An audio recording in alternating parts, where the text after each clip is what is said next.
सदाशिवसमारम्भां शङ्कराचार्यमध्यमाम् अस्मदाचार्यपर्यन्तां वन्दे गुरुपरम्परां श्रुतिस्मृतिपुराणानाम् आलयं करुणालयं नमामि भगवत्पादं शङ्करं लोकशङ्करं शङ्करं शङ्कराचार्यं केशवं बादरायणं सूत्रभाष्यकृतौ वन्दे भगवन्तौ पुनः पुनः ईश्वरो गुरुरात्मेति मूर्तिभेदविभागिने व्योमवद्व्याप्तदेहाय दक्षिणामूर्तये नमः। श्रीचिद्घनगणेशाय नमो मह्यं सुखं नित्यं स्वप्रकाशं व्यापकं नामरूपे अधिष्ठानबुद्धिबोध्यं बुद्धिर्गृह्यत्व निर्मलम् अपारं सर्ववेदान्तवेद्यं प्रत्यक्परमः तदेव अन्नमत्वमेति निश्चितामतिः। आगे 404 कर्मोपासने न ज्ञानरक्षणे उपयुज्येते ज्ञान विरोधित्वात् तयोः कर्मोपासनयोः। कर्म और उपासना ज्ञान के विरोधी है, हमने देखा पिछले पाठ में, कुछ पाठ से चल ही रहा है ये संदर्भ। तो ज्ञान रक्षण के लिए ये उपयोगी है क्या? तो कहते नहीं है। क्यों? क्योंकि विरोधी है। जो विरोधी है उसका रक्षण कैसे करेगा? यदुक्तम ज्ञान रक्षण निमित्तम कर्मोपासने अनुष्ठेये यथा जलेन उत्पन्न वृक्षो जलेन रक्षते।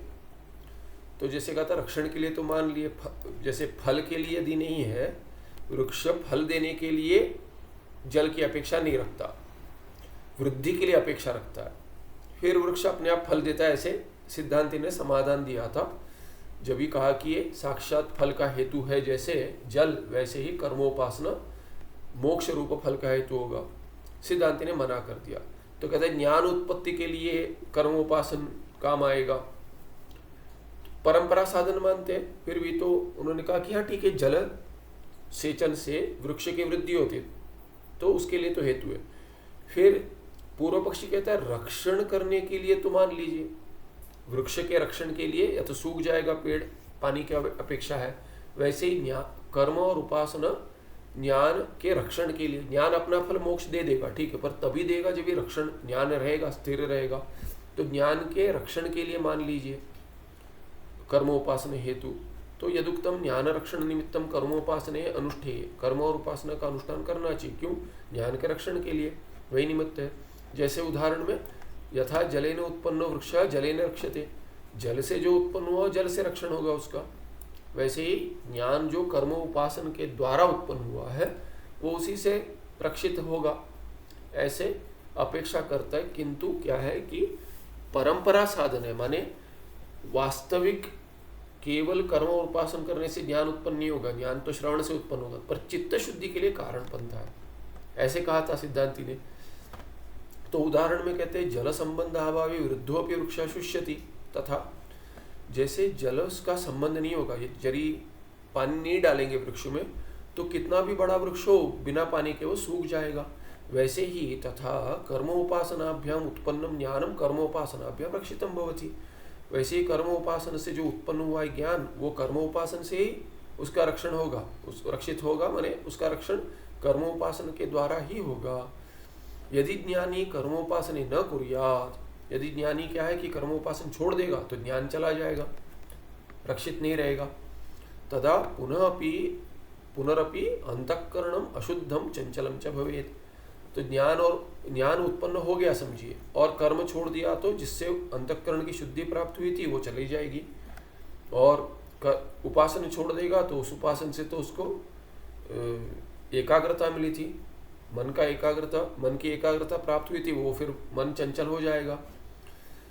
शुष्क भूमौ वृक्ष इव अशुद्धे चंचले च अंतःकरणे पूर्वोत्पन्नम अपि ज्ञानम नश्येत्। तो पूर्व पक्षी क्या कह रहा है, वैसे ही क्या हो जाएगा, शुष्क भूमि माने जहाँ पानी नहीं डाला वैसे भूमि में जैसे वृक्ष सूख जाता है, वैसे ही अशुद्धे चंचले च अंतःकरणे, जो अशुद्ध अंतःकरण कर्म कर नहीं रहा है इसीलिए, और चंचल क्यों होगा अंतःकरण, क्योंकि उपासना नहीं कर रहा है, इसीलिए वैसे वाले अशुद्ध और चंचल अंतःकरण में पुनः पूर्व उत्पन्नम अपि ज्ञानम नश्येत्। ज्ञान उत्पन्न यदि हो गया था तो उसका नाश हो जाएगा। इसका हमने पहले समाधान देखा, इसलिए जल्दी जा रहा हूँ कि ये ज्ञान तो वृत्त्यात्मक है, वो तो उसका नष्ट ही होना है, पर स्वरूप ज्ञान जो है उसमें जो बाधक था वो सब हट गया। यदि अज्ञान और उसका बाधक, तो उसके ऊपर कर्म और उपासना कुछ काम नहीं करेगा। वास्तविक मुमुक्षु जिसको शुद्ध अंतःकरण प्राप्त है, एकाग्रता है, उसे श्रवण में अधिकार है, उसे कर्म और उपासन करने की अपेक्षा नहीं, वो संन्यास सीधे ले सकता है। तस्मात् ज्ञानवान अपि कर्मोपासने अनुतिष्ठेत इति, ये जो पूर्व पक्षी ने आकांक्षा व्यक्त की थी, आशंका व्यक्त की थी कि ज्ञानवान अपि, ज्ञानी भी क्या है, कर्मोपासने अनुतिष्ठेत, ज्ञानी भी कर्म और उपासन का त्याग न करे, उसका अनुष्ठान करे। इति, ऐसे जो इति क्या, इति यदुक्तम, यदुक्तम के साथ अन्वय हो गई। इति यदुक्तम, जो कहा था, तन्न युज्यते, वो ठीक नहीं करके सिद्धांति कह रहा, ये ठीक नहीं है। क्यों? आभास सहित है अथवा चैतन्य विशिष्ट अंतःकरणे अहम असंगम ब्रह्म एव अस्मि इति या वृत्तिरुदेति सा एव वेदांत से फलरूपम ज्ञानम। क्या ज्ञान क्या है वेदांत में? तो कहते हैं अहम असंग ब्रह्म ही हूँ, पूर्ण ब्रह्म जो है सच्चिदानंद, वो मैं हूँ। ये ज्ञान का आकार है, इसी को ज्ञान कहते हैं। ये वेदांत का फल यही ज्ञान है। तो ये क्या है कि यह कहाँ उत्पन्न होता है? अंतःकरण में। कैसे अंतःकरण में? चैतन्य विशिष्ट अंतःकरण। अंतःकरण जो चैतन्य विशिष्ट है, माने चैतन्य माने ज्ञान, स्वरूप ज्ञान, चैतन्य विशिष्ट जो अंतःकरण है उसमें ये ज्ञान उत्पन्न होगा। तो या अथवा कह दिया आभास सहित, या तो अंतःकरण आभास सहित होगा या चैतन्य विशिष्ट होगा। वैसे अंतःकरण में ये जो असंग ज्ञान उत्पन्न होता है, एकमेव अद्वितीय ब्रह्म मैं हूँ, ये वृत्ति रूप ज्ञान है। या वृत्ति रुदेती, वही सायव वृत्ति, वही वृत्ति क्या है कि वेदांत में फल रूप ज्ञान है। पहले उनको परिभाषा बता दी, ज्ञान क्या है। ये ज्ञान जो उत्पन्न होता है कर्म उपासन के परंपरा साधन से, वो ज्ञान वृत्ति रूप ज्ञान है। तच्च कर्मोपासने विना स्वयं एवं नश्यति। वो वृत्ति क्या है? आप कर्म करो नहीं करो उसका कोई संबंध नहीं है, वृत्ति उत्पन्न होगी चली जाएगी। कोई भी वृत्ति उत्पन्न होकर चली जाएगी। हमने देखा है वेदांत में क्या है कि दूसरा विषय आ गया तो चली जाएगी, नहीं आया दूसरा विषय तो वही वृत्ति रहेगी, एक ही वृत्ति रहेगी। तार्किक उसको भिन्न भिन्न वृत्ति मानता है, वेदांती क्या कहता है एक ही वृत्ति है। घटाकार वृत्ति उत्पन्न होती है अंतःकरण में, जब तक घट से भिन्न विषय नहीं आता तब तक घटा वृत्ति ही चलती है। घट देख रहे तो घट चलता रहता है, डमरू सुन रहे तो डमरू सुनते, आंख बंद करे डमरू सुन रहे तो डमरू की वृत्ति बन रही है। पूजा समाप्त हो गई, डमरू बंद हो गया तो विषय बदल गया। अभी क्या है कि अभी कुछ शब्द नहीं, निशब्द सुन रहा है, माने कुछ नहीं सुन रहा है, अंतःकरण भीतर ही रहेगा इत्यादि हमने पहले कथन देखा है। ये वेदांती का मत है। पर ये वृत्ति कब जाती है कब नहीं जाती है, इसके लिए कर्म उपासना कुछ कारण नहीं बनता। तच्च कर्म उपासना बिना, तच्च क्या, ये फल रूप ज्ञान जो है, वृत्ति रूप ज्ञान जो है, वो तो बिना कर्म उपासन के अपने आप नश्य होता है। कर्म उपासन करेंगे तो भी उसका नाश होना ही है, कोई संबंध नहीं उससे। अथवा चैतन्य स्वरूप ज्ञाने लीनम भवति, नष्ट होता है माने क्या? अरे नष्ट होता है, ज्ञान नष्ट होता है तो कहते हैं ज्ञान नष्ट होता है माने क्या है कि ऐसा समझ सकते हैं कि चैतन्य रूप स्वरूप ज्ञान में वो ज्ञान वृत्ति रूप ज्ञान लीन हो जाता है, माने अंतःकरण की वृत्ति समाप्त हो जाती है। अभी वो नाश कहेंगे तो किसी को नाश, अरे ज्ञान नष्ट हो गया तो कहते अरे वृत्ति रूप ज्ञान नष्ट हो रहा है, वो तो क्षणिक है, उसको नष्ट ही होना है। तो कहते हैं जो नष्ट ठीक नहीं लग रहा तो कहते हैं चैतन्य स्वरूप ज्ञान में वो वृत्ति रूप ज्ञान लीन हो जाता है, एक ही भवति। अथ यदि उच्यते, अभी इस पर यदि पूर्व पक्षी कहे, क्या कहे? स्वरूप भूतम ज्ञानम नित्यम तस्मात् तस्य नाशो वा रक्षणम वा न युज्यते। क्या कहेंगे कि रक्षण क्या है कि ज्ञान का रक्षण जो है, स्वरूप भूत ज्ञान तो नित्य है, उसका नाश या रक्षण तो ठीक नहीं है। नित्य का तो नाश नहीं होगा, नित्य के कोई रक्षण की भी अपेक्षा नहीं है। परंतु वेदांत फलभूतम ब्रह्म विद्या रूपम ज्ञानम कर्म उपासनाभ्याम उत्पद्यते। तो पूर्व पक्षी कह गया हम रक्षण की जिसकी बात करें स्वरूप ज्ञान की तो नहीं कर रहे, हम तो वृत्त्यात्मक की कर रहे हैं। तो ये जो ब्रह्म विद्या रूप ज्ञान जो है, जो वेदांत का फल है, वो उत्पन्न कैसे हुआ? कर्म उपासन था, साधन था उसके लिए। सिद्धांति कहेगा ये कर्म उपासन सीधे साधन नहीं था, चित्त शुद्धि द्वारा साधन था।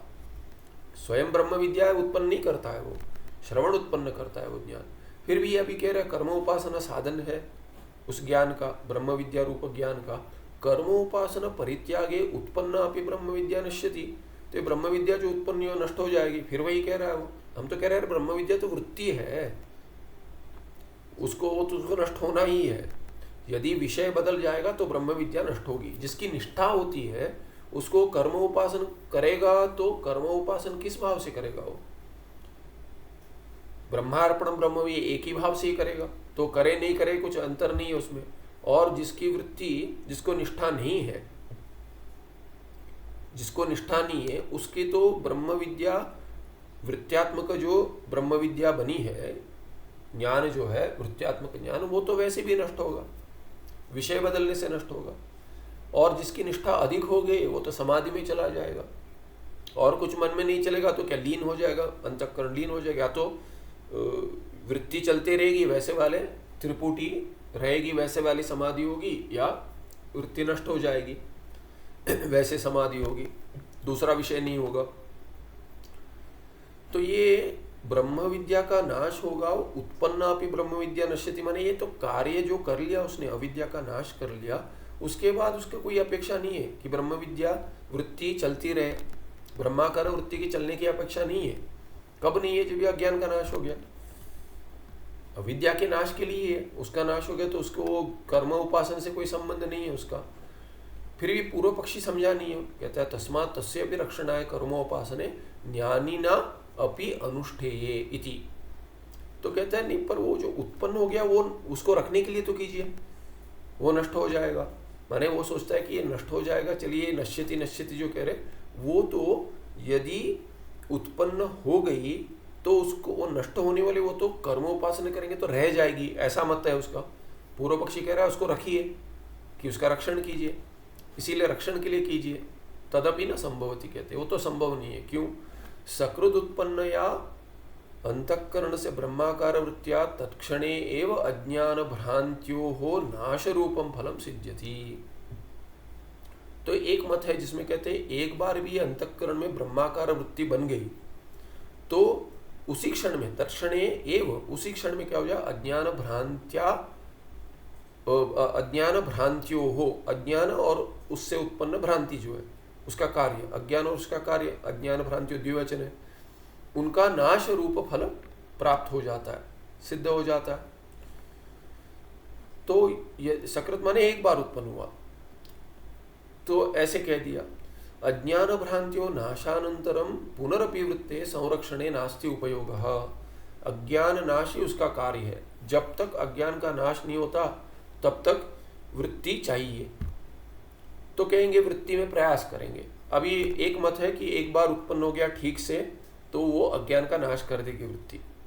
जैसे घट एक बार देख लिया तो सामने घट था कि नहीं, उसे भ्रांति नहीं होगी, कहेंगे घट तो था, तो ज्ञान उत्पन्न हो गया। तो उस दृष्टि से कह रहे ब्रह्माकार वृत्ति उत्पन्न हो गई तो वो ब्रह्म का अज्ञान हटा देगी, तो मैं ब्रह्म हूँ पता चल गया, उसके बाद कुछ कार्य नहीं है उस वृत्ति का, एक हो गया, ये उपयोग नहीं है। तो रक्षण क्यों करेंगे? रक्षण में कोई उसका मैंने रक्षण करने की अपेक्षा ही नहीं है, क्या आवश्यकता है? जब ये उसका कार्य हो गया तो कार्य के बाद क्या करना है? कुछ नहीं करना। क्यों चाहिए आपको? कारण क्यों चाहिए? साधन नहीं चाहिए। दूसरा कहते हैं कर्मोपासनाभ्याम अंतःकरण वृत्ते संरक्षणम अपि अयुक्तमेव। और ये जो सोच रहे हैं कि कर्म और उपासन से अंतःकरण की वृत्ति का संरक्षण यदि चाहिए और हो जाएगा, माने मान लेते चलिए रक्षण की अपेक्षा है, पर कर्मोपासन नहीं कर पाएगा। क्यों नहीं कर पाएगा? पुनः पुनः श्रवण करेंगे तो कर पाएगा। कर्मोपासन तो साक्षात विरोधी है उसका, वो कैसे रक्षण करेगा? तथा ही कर्मोपासनयोः अनुष्ठाने क्रियमाणे कर्मोपासन सामग्री विषयक वृत्ति रूपम ज्ञानम एवं भवेत, न तो ब्रह्म ज्ञान। तो क्या कह रहे कि कर्म और उपासन करेंगे तो कर्म करने के लिए कि ब्रह्म का कर्म करेंगे, क्योंकि ब्रह्म कर्म करके कुछ है नहीं, और उपासना करेंगे तो क्या ब्रह्म उपासना करेंगे? ऐसा भी ब्रह्म उपासना करके नहीं है, माने निर्गुण उपासना कहते हैं, फिर भी वो वास्तविक कोई विधि रूप ब्रह्म उपासना करके नहीं है। तो ये कर्म उपासना जो कर्म और कर्मांग भूत उपासना है, प्राणोपासना इत्यादि, उनके अनुष्ठान करने से क्रियमाणे करते हुए क्या होगा? क्रियमाणे माने शानच है, वर्तमान काल में है। तो एक करते हुए जब ये अनुष्ठान कर रहे हैं तो किसकी वृत्ति बनेगी? ब्रह्माकार वृत्ति थोड़ी ना बनेगी। अभी घटा देख रहे हैं तो घटाकार वृत्ति बनेगी, ब्रह्म का विचार करेंगे तो ब्रह्म की वृत्ति बनेगी। कर्म और उपासन में ब्रह्म का विचार तो नहीं करेंगे। कर्म और उपासन में किसका विचार करेंगे? कर्म कैसे करना है, क्या कौन सा कर्म करो, उसके देवता का मंत्र उच्चारण करेंगे। उपासन में कैसे उसका ध्यान कैसे करना है वो करेंगे उपासन में। कि जैसे सूर्य उपासन में कहते हैं हिरण्य श्मश्रुहु, हिरण्य केशः, हिरण्य पूर्ण संपूर्ण उसकी त्वचा, मैंने कहते हैं सूर्य पे उपासन करते। कैसे? हिरण्य कहते कि सुनहरे सोने के, जैसे सोने के रंग के कि उसकी मूंछ और दाढ़ी है। फिर कहेंगे उसके बाल सोने के हैं, जैसे एक तो वैसे चित्रण करना है। फिर कहते हैं पूरा शरीर ही मुख सुनहरा है, फिर कहते हैं पूरा शरीर उसका सुनहरा है, ऐसे आपको उपासना करनी है, ऐसे बताते हैं। सूर्य उपासन बृहदारण्य का मंत्र आता है। तो कहते हैं ऐसे मंत्रों में जो कहा गया है वो उपासन करेगा तो वहां ब्रह्माकार वृत्ति थोड़ी बन रही है। जिसके माने ब्रह्म की तो दाढ़ी मूछ है नहीं, वो सूर्य देवता जो अधिष्ठात्र देवता है, सूर्य मंडल में जो अधिष्ठात्र देवता है वो सोने के हैं, ऐसे चिंतन करें। तो उसमें क्रियमाणे करते समय कर्म उपासना सामग्री विषयक, क्या सामग्री है? ध्यान सामग्री है उसकी, कि देवता सामग्री है।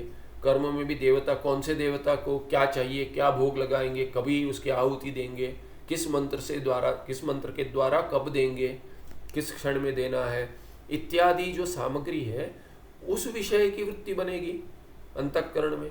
कर्म और उपासन कर रहे तभी वैसा ज्ञान उत्पन्न होगा। न तो ब्रह्म ज्ञानम, ब्रह्म ज्ञान कहाँ से उत्पन्न होगा? तो वो कहाँ से ब्रह्माकार वृत्ति की रक्षा करेगा? कोई संबंध ही नहीं है। माने जो पूर्व पक्षी अपेक्षा कर रहा है कि ये रक्षण के लिए हेतु बनेगा, वो हेतु भाव ही नहीं है उसमें। माने कहेंगे कि आपके यहाँ सिक्योरिटी गार्ड रखेंगे आप, तो क्या करेगा वो? तो बोलते हैं ये गेट का रक्षण करना है, कि ये गेट से आगे माने आपके घर का रक्षण करना है। घर की ओर दृष्टि ही नहीं है उसकी। वो क्या है कि वो चला जाएगा दुकान की ओर दृष्टि है उसकी। तो दुकान की ओर दृष्टि है, वो कैसे आपके घर की रक्षा करेगा?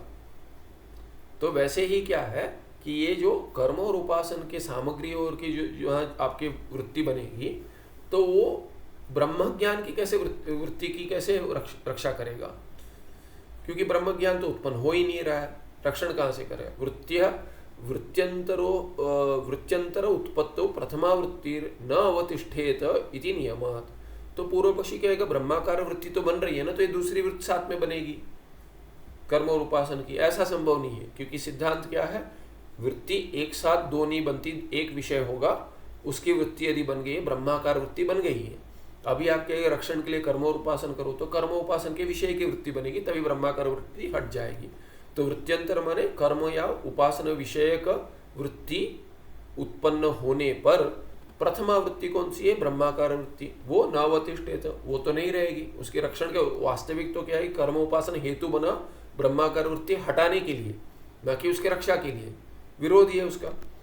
तस्मात् कर्म उपासने ज्ञान रूप वृत्ति उत्पत्तो परंपराया हेतु भवतः उत्पन्न वृत्तेस्तु विरोधिनी थे। तो कहते हैं परंपरा हेतु, चित्त शुद्धि देंगी, चित्त शुद्धि देकर कर्म उपासना ज्ञान के उत्पत्ति के लिए हेतु बनते हैं। ज्ञान तो उत्पन्न नहीं कराते, ज्ञान उत्पत्ति के लिए परंपरा से हेतु बनते हैं। चित्त शुद्ध कर देते हैं कर्म, और चित्त की एकाग्रता लाते हैं उपासना। तो हमने बहुत बार देखा है। इसीलिए ज्ञान रूप वृत्ति उत्पत्ति के लिए परंपरा से कर्म उपासन हेतु बनते हैं। उत्पन्न होने पर वृत्ति ब्रह्माकार वृत्ति क्या होगा? तो विरोधी हो जाएंगे वो। उसके बाद कर्म उपासन काम नहीं, वो तो विरोधी है। जैसे हमने पहले देखा है, हटा देंगे ब्रह्माकार वृत्ति को, हटा देंगे। कर्म या उपासना विषयक वृत्ति उसके विरोधी हो जाएगी। तस्मात् कर्मोपासनाभ्याम ज्ञान रक्षणम न युज्यते, संभव ही नहीं है। माने आप अपेक्षा कर रहे हैं, उसमें कुछ कोई संबंध ही नहीं है। विरोध यदि कोई है तो विरोध करेगा, पर रक्षण के लिए कोई हेतु नहीं बन रहा है। 405 और 6 में कहते हैं ज्ञानिनः पाप चांचल्योः अभावात् तस्य कर्मोपासने अनुपयुक्ते।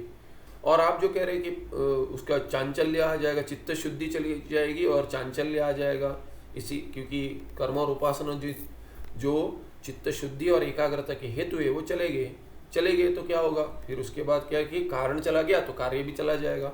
ऐसे आप जो कहते हो वैसे ही पूर्व पक्षी कहेगा कि फिर पाप उत्पन्न हो जाएगा, माने अशुद्ध चित्त माने पाप, पाप उत्पन्न होके शुद्ध चित्त नहीं रहे, माने चित्त में शुद्धि नहीं रहेगी और एकाग्रता हट जाएगी, उपासना का कार्य हट जाएगा क्योंकि उपासना कारण नहीं है।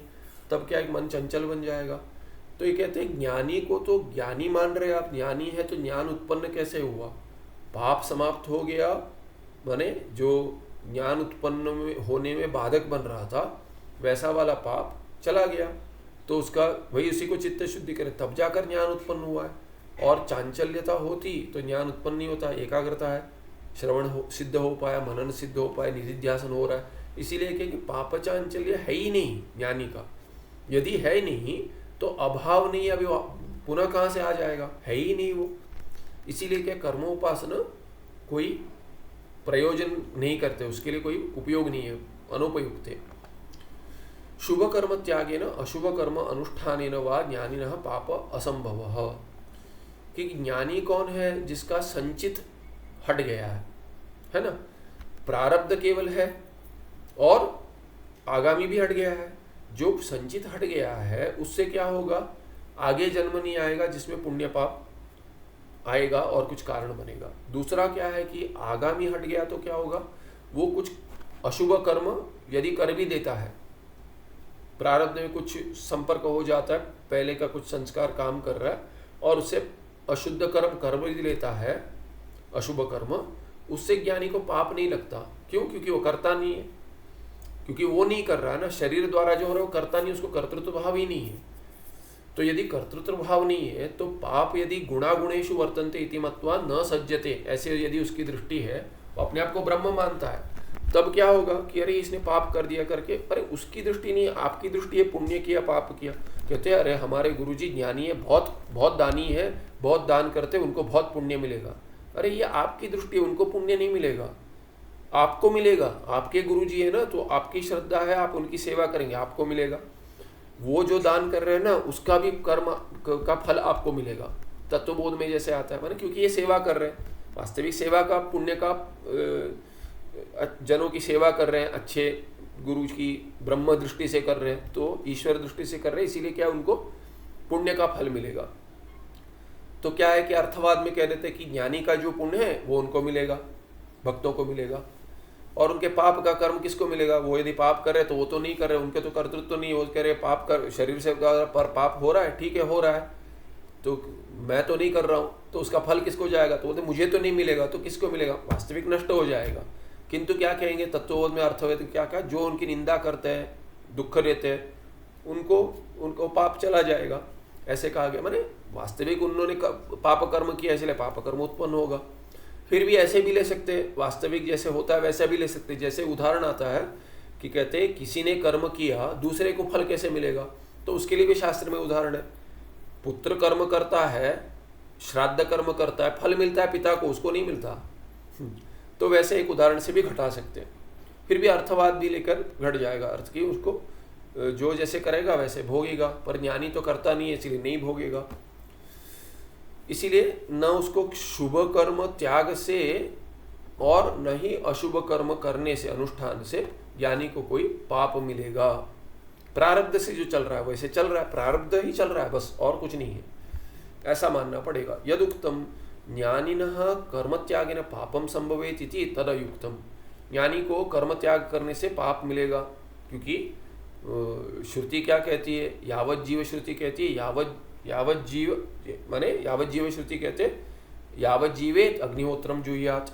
जब तक जीवित रहोगे तब तक अग्निहोत्र जुहोति जुह्यात, विधिलिंग के अर्थ में आएगा। तो उसने त्याग कर दिया, विधि का त्याग कर दिया, तो जो विहित कर्म है उसका त्याग करने से क्या मिलेगा? आपको पाप मिलेगा, ऐसे कहेगा तो ठीक नहीं है। तदुक्तम, ज्ञानी को नहीं मिलेगा, उसने तो संन्यास विधि पूर्वक छोड़ दिया है।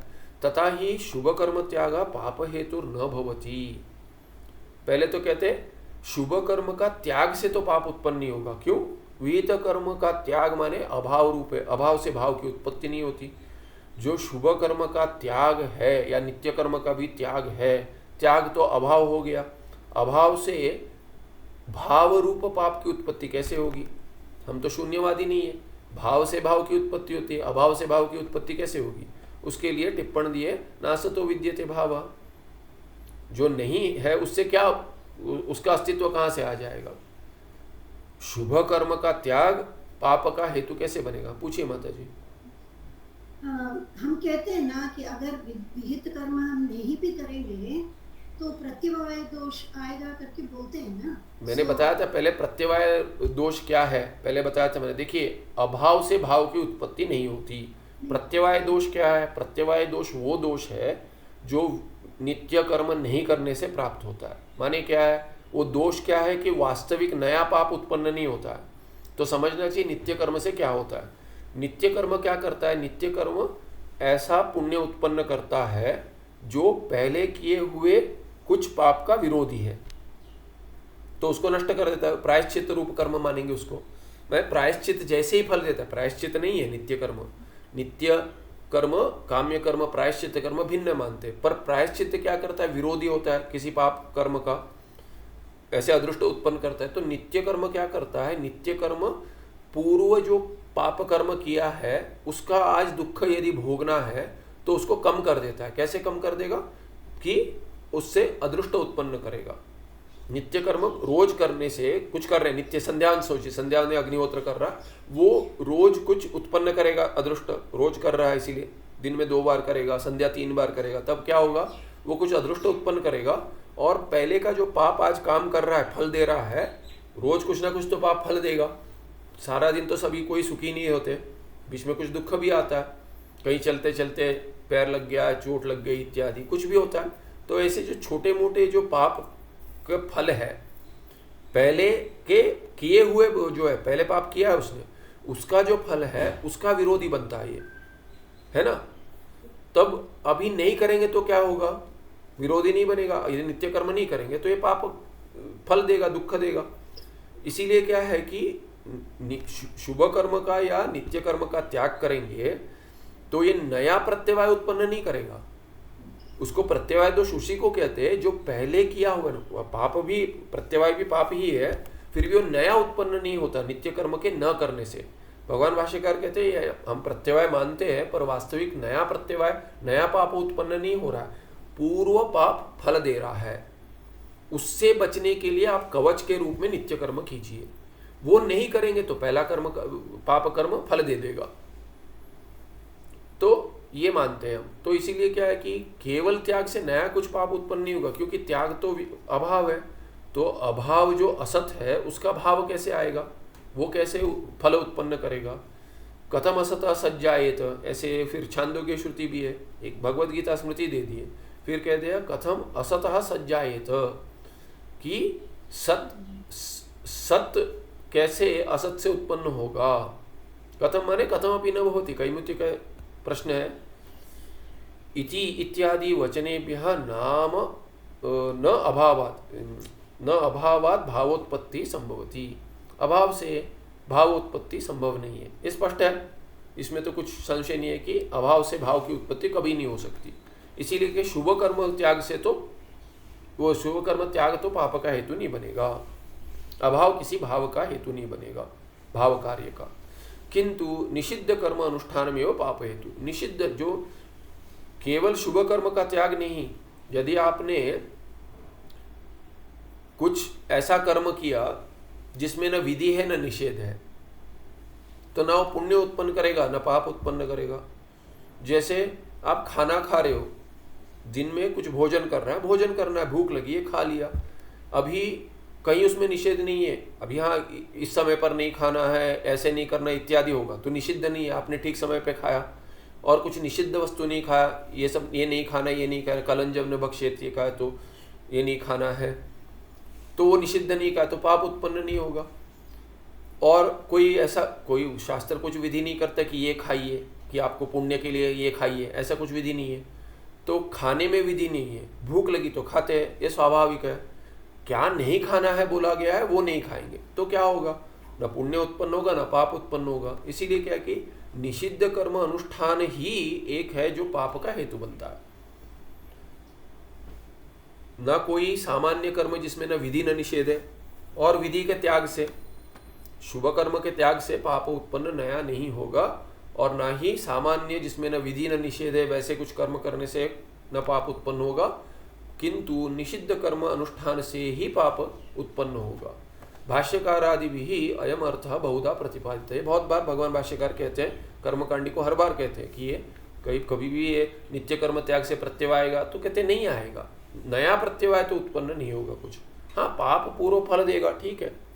तस्मात् कर्म त्यागेन पापम न संभवेत, कर्म त्याग से तो पाप उत्पन्न होगा ही नहीं। ज्ञानिनः सर्व प्रकार ही पाप असंभव है। फिर कहते हैं कि चलिए कर्म त्याग से नहीं होगा, कोई दूसरा हेतु होगा, निषिद्ध कर्म करेगा तब होगा। तो बोले सर्व प्रकार पाप असंभव है ज्ञानी के लिए, कोई भी प्रकार का पाप नहीं लगता। क्यों? क्योंकि वो करता नहीं है, एक ही कारण है, करता नहीं हो तो ब्रह्म है, ब्रह्म को कहाँ से पाप लगेगा। तथा ही पुण्य पापे तदाश्रय अंतःकरण च परमार्थतः न संति। ये कहाँ है, वो कहाँ चला ये 274 से 75, ठीक है। क्या पंक्ति क्या थी? तथा ही, हाँ वो ही बता रहे, सर्व पाप असंभव, तो कहते तथा ही पुण्य पापे तदाश्रय अंतःकरण च परमार्थतः न संति। तो ये जोड़ने में पहले कुछ दूसरा ही कह रहे हैं। तो पुण्य और पाप क्या है? वास्तविक नहीं है। पुण्य और पाप वास्तविक नहीं है। कर्तृत्व तो वास्तविक नहीं है, तो भोक्तृत्व भी वास्तविक नहीं है, तो पुण्य पाप कहाँ से वास्तविक होगा? तो पारमार्थिक नहीं है ये। तद आश्रय अंतःकरण चाहिए। पुण्य पाप कहाँ रहते हैं? तो कहते हैं उनके आश्रय अंतःकरण में रहते हैं। वो अंतःकरण भी परमार्थता नहीं है, वास्तविक तो देखिए पारमार्थिक न अंतःकरण है जो अनात्मा है, अनात्मा तो नहीं है। और ये पुण्य पाप भी अनात्मा है, वो उसमें रहेगा, अंतःकरण ही नहीं तो कहाँ रहेगा, आधार ही नहीं है उसके लिए। अतः अन्यद आर्तम, अतः अन्यत माने इससे, अतः अस्मात् ब्रह्मात्मनः अन्यत किमपि नास्ति, आर्तम कुछ है ही नहीं, द्वितीय कुछ है ही नहीं, अद्वितीय ब्रह्म एक ब्रह्म है, ब्रह्म को छोड़कर कुछ भी नहीं है। तो न अंतःकरण है न पुण्य पाप है। ये ज्ञानी की दृष्टि है ना, मैं ब्रह्म हूँ, मुझसे भिन्न कुछ नहीं है, न पुण्य है न पाप है न कर्म है न उपासना है न कुछ है न कुछ है। न तो तद्वितीयमस्ति, कोई दूसरा है ही नहीं। ऐसे भी बृहत श्रुति और एक कहती है, यत्र न अन्यत पश्यति, ऐसे छांदोग्य श्रुति कहती है, इत्यादि श्रुतिभ्यः। यत्र जिस ज्ञान अवस्था में न अन्यत पश्यति न अन्यत शृणोति न अन्यत जिग्रति, वो ज्ञान अवस्था की बात करें इत्यादि श्रुतिभ्यः, कि दूसरा है ही नहीं, कहाँ से पुण्य पाप होगा ज्ञानी के लिए। ज्ञानी की तो ये दृष्टि है ना कि मुझसे भिन्न कुछ नहीं है,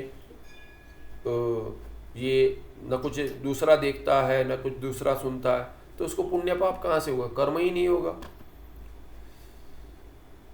अविद्या तानी मिथ्या प्रतीयन्ते, प्रतीति क्या है, अविद्या के कारण मिथ्या होती है। ज्ञानी के तो अविद्या ही नहीं है, तो मिथ्या प्रतीति कहाँ से होगी उसकी? प्रतीति सत्य प्रतीति नहीं होगी, ना ही मिथ्या प्रतीति होगी। उसको मिथ्या तो निश्चय करने की अपेक्षा नहीं है। क्यों? क्योंकि वो हो गया है, वो तो साधन था, अभी तो उसके लिए वास्तविक दूसरा कुछ रहा ही नहीं है। ब्रह्म भाव है, ब्रह्म भाव या तुच्छ भी कह सकते हैं, उससे अन्य कुछ है ही नहीं। अन्य कुछ होगा तो उसको तुच्छ कहेंगे, कुछ होगा माने कुछ प्रश्न होगा तो उसको तुच्छ कहेंगे, माने नहीं है, शून्य, उससे भिन्न शून्य, माने सब ब्रह्म है, ब्रह्म से भिन्न कुछ नहीं है। यदि कुछ है सब ब्रह्म है, ऐसे दृष्टि है उसकी। सा अविद्या मिथ्या प्रतीतिश्च ज्ञानवतः नस्तः, ना ही अविद्या है ना ही मिथ्या प्रतीति है ज्ञानवान को, माने ज्ञानी को। तो उसके लिए निषिद्ध कर्म कहाँ से होगा, और निषिद्ध कर्म होकर उससे पाप उत्पन्न कहाँ से होगा? तस्मात् शुभ कर्म त्यागेन अशुभ कर्म अनुष्ठानेन वा ज्ञानिनः पापम न संभवेत्। इसीलिए क्या है कि न शुभ कर्म त्याग से न शुभ कर्म अशुभ कर्म अनुष्ठान से कुछ ज्ञानी को मिलेगा, क्योंकि उसके लिए न शुभ अशुभ ऐसे कुछ है ही नहीं, क्योंकि अनुष्ठान ही कुछ नहीं है, न कुछ अलग है उससे, इसीलिए अनुष्ठान ही संभव नहीं है। उसमें शुभ और अशुभ का भेद कहाँ से करेंगे?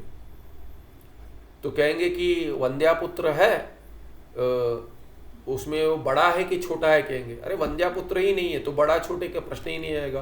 तो जब ये कर्म अनुष्ठान ही नहीं है, उसके लिए कर्म ही नहीं है, कर्म का आभास है। जनक राजा भी यदि ज्ञानी हो तो कर्म कर रहे, अजात शत्रु राजा का काम कर रहे, ज्ञानी है, तो उनके लिए कर्म नहीं है, वो कर्म का आभास है। कर्म का आभास में वो कहाँ शुभ कहाँ अशुभ कहाँ, उनकी दृष्टि से कुछ नहीं है। और ज्ञानी के लिए तो कर्म ही नहीं है, कहेंगे, इसीलिए उसको पाप न उत्पन्न नहीं होगा। यहाँ पे कुछ श्लोक दिए, अहम ब्रह्मेति विज्ञानात् कल्पकोटि शतार्जितं संचितं विलयं याति प्रबोधात् स्वप्नकर्मवत् यत्कृतं स्वप्नवेलायां पुण्यं वा पापम् उल्बणं सुप्तोति तस्य किं तत्स्यात् स्वर्गाय नरकाय वा। अरे जल्दी पाठ समाप्त करेंगे, मेरे ये क्या सुबह से ये नहीं है, नहीं हो जाएगा समाप्त, 15 मिनट बचा है, बैटरी कह रहे हैं। सुबह से ये नहीं है, बिजली नहीं है, तो इसीलिए थोड़ा आगे ढकल कर देखा कि बिजली आ जाए, बिजली तो नहीं आई। तो पानी अधिक ठंडा नहीं था पर ठीक ठीक था गर्म पानी के लिए। अहम ब्रह्मेति विज्ञानात् कल्पकोटि शतार्जितम, कितना भी ये अहम ब्रह्मेति विज्ञानात्, ये कल्पकोटि शतार्जितम संचितम, कल्पकोटि कितना होता है, तो ये अनंत अनादिकाल से जो संचित विलयम याति, किससे, अहम ब्रह्मेति विज्ञानात्, वो हेतु बनता है। जैसे क्या उदाहरण है, स्वप्न कर्मवत प्रबोधा, जैसे स्वप्न कर्म में कितने भी कर्म किए हो, सब क्या है कि सबका विशेष लय हो गया, लीन हो गया सब, कभी प्रबोध में जो भी जागृत अवस्था में, वैसे ही है। वैसे ही दूसरा उदाहरण भी देते हैं, यत्कृतम स्वप्न वेलायाम, स्वप्न में जो जो किया था, पुण्य हो पाप हो जो भी हो, सुप्तोति तस्य, जैसे सोकर उठ गया उसके लिए किम तत्स्यात्, स्वर्ग और नरक के लिए क्या होगा वो कर्म, वो स्वप्न, अरे स्वप्न में मैंने पुण्य किया तुम्हें स्वर्ग मिलेगा, नहीं मिलेगा। पाप किया था नरक मिलेगा, नहीं मिलेगा, क्योंकि किया ही नहीं था, कुछ है ही नहीं। पुण्यानि पापानि निरिंद्रियस्य निश्चेतसो निर्विकृतेर निराकृते कुतो ममा अखंड सुखानुभूते ब्रूते ही अनन्वागतम इत्यपि श्रुति ही। तो ऐसे भी पुण्य और पाप, निरिंद्रिय से निश्चेतस, न इंद्रिय है पुण्य पाप करने के लिए, न चेतस चेत अंतःकरण है, निर्विकृत है निराकृत है, न आकृति है न विकृति है। ऐसे आकृति विकृति रहित, अंतःकरण रहित, इंद्रिय रहित के लिए क्या ये पाप और पुण्य होगा। कुतः, कैमुति कन्या कहा, मम, ऐसे ये कौन है, ये मम निश्चेतस मम, निर्विकृत है मम, निराकृत है मम, निरिंद्रिय से मम, कुतः पुण्य पापानि पुण्यानि पापानि च भवन्ति। अखंड सुख अनुभूते, जब ये अखंड सुख अनुभूते ब्रूते, ऐसे जब ये हो गया साक्षात्कार हो गया, तभी ब्रूते क्या ही, श्रुति ही ब्रूते, श्रुति कहती है ही अनन्वगतम अनन्वागतम इत्यपि श्रुति, कुछ नहीं आए, कुछ न दोष आए, पुण्य और पाप कुछ नहीं आएगा, ऐसे श्रुति कहती है। ये क्या है, ये पहले कुछ शब्द था क्या पता नहीं, हयमेध सहस्राणि, हाँ हयम, आगे और भी है, अच्छा हयमेध सहस्राणि अथवा कुरुताद ब्रह्म हति लक्षाणि, तो कहते हैं परमार्थ भिन्न पुण्य ही न च पाप ही स्पृश्यते विमल इति अभियुक्तोक्ते है। और कहाँ है कहते हैं, तो कहते हैं कितना भी आप यहाँ पे हयमेध, हय माने अश्व, हयमेध माने अश्वमेध, तो ये अश्वमेध सहस्राणी, कितना किया, हजारों अश्वमेध कर लिए, अथवा, तो इतना पुण्य मिलना चाहिए। 100 करने से इंद्र की पदवी की प्राप्ति होती है, सहस्र कर लिए इसने, कुरुताद कर ले, ब्रह्म हति लक्षाणी, ब्रह्म हति, हति माने हनन, 3 प्रत्यय, माने भाविक 3 लगाएंगे, ब्रह्म हति माने ब्रह्महनन, ब्रह्महत्या, ब्रह्महत्या ब्राह्मण हत्या, ब्राह्मण हत्या नहीं करनी चाहिए, कोई भी हत्या नहीं करनी चाहिए, पर कहते हैं ब्रह्म हत्या। अभी कहते हैं क्षत्रिय तो हत्या करता है तो उसको तो पाप नहीं लगता है, युद्ध में हत्या करता है उसको पाप नहीं लगता, उसको तो पुण्य मिलता है युद्ध भूमि में अपना कर्म करने से, तो वो ब्रह्म हत्या कर ले, वो क्यों ना करे, तो कहते हैं ब्रह्म हत्या का पाप लगता है, क्षत्रिय को भी लगेगा, ब्राह्मण को नहीं मार सकता। तो इसीलिए देखिए रावण जो था क्रूर था, कितना क्रूर था, उसकी भगवान राम जी ने उसको वध कर दिया, उसको तो हत्या नहीं कहेंगे फिर भी हत्या ही कहेंगे, वध रावण वध कहते हैं, रावण की हत्या नहीं कहेंगे, रावण वध, फिर भी हत्या ही है। और रावण था ब्राह्मण, भगवान रामचंद्र जी क्षत्रिय थे, तो फिर भी उन्होंने क्या है कि रामायण में आता है क्या है, भगवान मारना तो था क्योंकि वो अधर्मी था, इसीलिए रावण की हत्या कर दी, फिर भी ब्राह्मण था इसीलिए क्या है कि अवतार पुरुष ने भी कभी धर्म का उल्लंघन नहीं किया।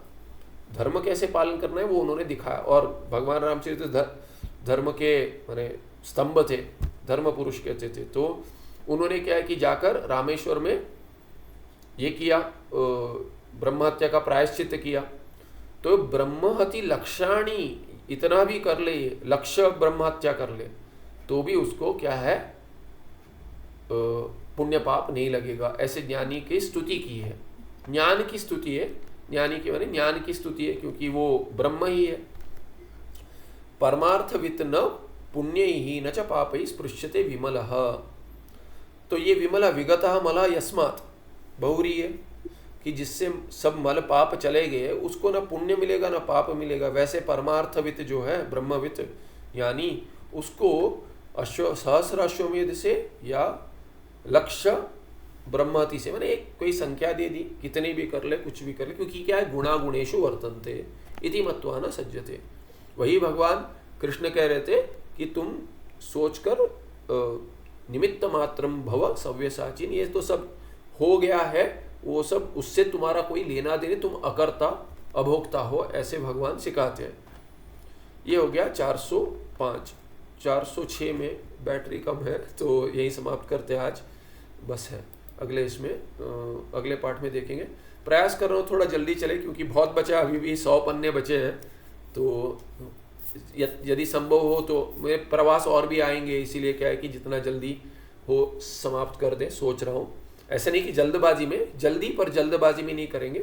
तो यदि संभव हो तो देखते हैं जितने जल्दी हो, क्योंकि इसके बाद ना ठंड शुरू हो जाएगी। ठंड के बाद थोड़ा सोच रहा हूँ कि विराम दे, तो ठंड से पहले यदि समाप्त हो जाए तो अच्छा है। देखते हैं जैसे भगवान की इच्छा है। सुखम नित्यम सब। हाँ माता जी। मतलब विराम देने का मतलब कि हम निष्कर्म सिद्धि नहीं कर रहे।